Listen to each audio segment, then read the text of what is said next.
नमस्कार मेरे दर्शक मित्रों। प्रभु यीशु मसीह के मधुर नाम में आप सभी को प्रेमी सलाम। आपने देखा होगा जैसे कि लूका 15 अध्याय के अंदर तो आपको मैं बताना चाहता हूँ अलग अलग प्रकार की बातें आती है इन दोनों अध्याय में। तो खास बात मैं ये करना चाहूंगा उड़ाऊ पुत्र के बारे में, है ना। उड़ाऊ पुत्र के बारे में अगर बात करते हैं, वो जो था एक उड़ाऊ था, उड़ाने वाला था। दोस्त यार उसके सही नहीं होया करते थे, लेकिन वो आवारागर्दी करने वाले लोगों के साथ, जवानों के साथ भटका किया करता था।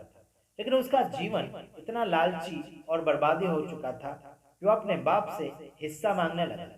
वो बाप से हिस्सा मांगने लगा तो बाप ने रोका नहीं, लेकिन बाप ने उसे हिस्सा दे दिया। दो बेटे थे और एक बाप था। बाप ने छोटे बेटे को अपना हिस्सा यानी कि उसका हिस्सा दे दिया। फिर वो आवारागर्दी करने निकल पड़ा।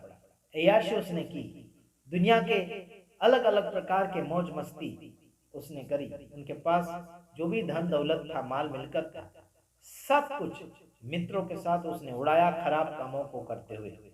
जब उसे भूख लगी तो एक बड़े सेठ के यहाँ जाकर नौकरी मांगने लगा, और उसके पास तो सुअर थे।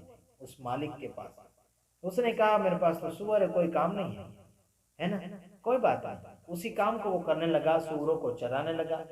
और सूअरों को चराने के बदले में कोई भी प्रकार का ना ही तो खाना और ना ही कोई उसे तनख्वाह दी जाती थी। लेकिन उसका मन ये करता था कि सूअर जो खाया करते थे वही वो खाने का मन उसका किया करता था। उसको याद आया, वो चीज खाते खाते उसे याद आया कि मेरे पिता के घर में तो, है ना, बहुत से ऐसे नौकर हैं जो पेट भर खाना खाते हैं, है ना।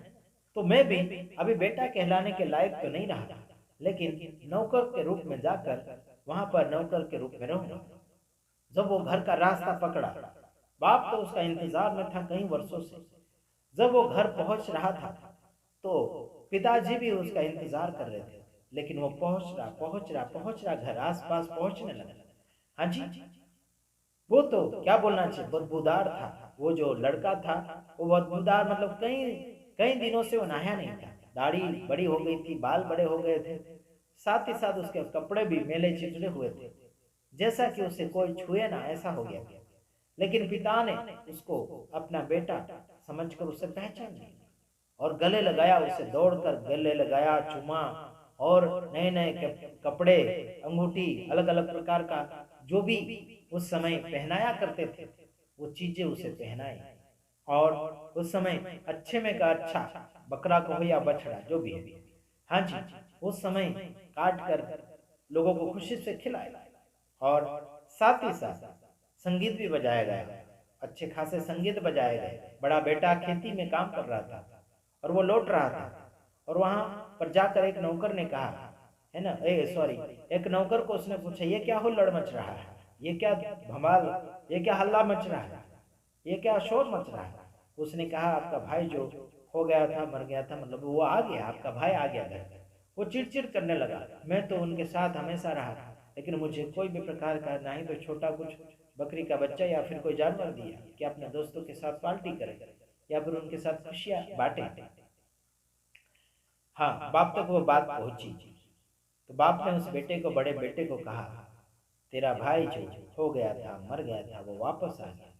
जो मेरा है वो तेरा है, मतलब जो धन दौलत जो मेरा है वो तेरा है करके उस बड़े बेटे को कहा, और उसे शांति दी और हिम्मत दी।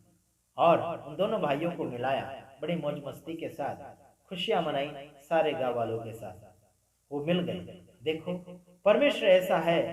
मैं आपको उदाहरण इसलिए दिया उस उड़ाऊ पुत्र और उसके बाप के बारे में कि पिता जो होता है, भले अपना बेटा आवारागर्दी करके आ गया, नुकसानी करके आ गया, घाटा करके आ गया, सब बर्बाद करके आ गया, लेकिन उसको फिर हिस्सेदार बनाया, फिर भागीदार बनाया, फिर धन दौलत वाला उसे बना दिया। नौकर के रूप में उसे नहीं रखा। वो तो विनती कर रहा था कि मैं आज बेटा कहलाने के लायक नहीं हूं, लेकिन उस बाप ने बेटे का दर्जा अलग नहीं किया, नौकरी में, मतलब नौकर में नहीं बदला। मेरे भाई, पिता जो है बाप को, यानी कि पिता जो है बेटे को नौकर नहीं बनाता। उसी प्रकार से मैं आज कहना चाहता हूँ, आपके मेले चितड़े कार्य हो, प्रभु यीशु के पास आओ, वो पिता है। वो स्वर्ग के पिता है, आपके मेले चितरे कामों को दूर करेगा, आपको नहलाएगा धुलाएगा, आपको शुद्ध करेगा। जैसे कि उस बेटे को नए कपड़े पहनाए गए, उसको जो भी उस समय सोना चांदी इस्तेमाल किया करते थे वो सारी चीजें उसे पहनाई गई और उसे फिर से उस माल मिलकत का हिस्सेदार बनाया गया। यारों, क्या आपके जीवन में ऐसा विचार आते हैं? प्रभु यीशु मसीह के सामने आइए और अपने विचारों को रखिए। अपने जीवन के सारे अपराध गुनाह वो क्षमा करेगा और आगे की ओर आपको बढ़ाता चला जाएगा। आप उसका नौकर बनने के लिए या फिर उसका दास बनने की कोशिश ना करें। वो आपको आपका बेटा बनाएगा, आपका मित्र बनाएगा। जैसे कि यूहन्ना में लिखा है, एक बार जितनों ने उसे ग्रहण किया उसको उन्हें उसने परमेश्वर के पुत्र होने के अधिकार दिए। Praise the Lord. आप उसके बेटे बेटियां हैं, आप उसके नौकर नहीं हैं, आप उसके दास नहीं हैं, आप उसके मित्र भी हैं, आप उसके बेटे बेटियां हैं। तो बस इतना ही। प्रभु आप सबको आशीष करे और सभी लोग आगे की ओर बढ़िए और सुधारा करिए। लोगों को गलत मत खिलाइए, गलत मत सिखाइए, गलत मत बनाइए, किसी को लूटो मत, किसी को बर्बाद मत करो।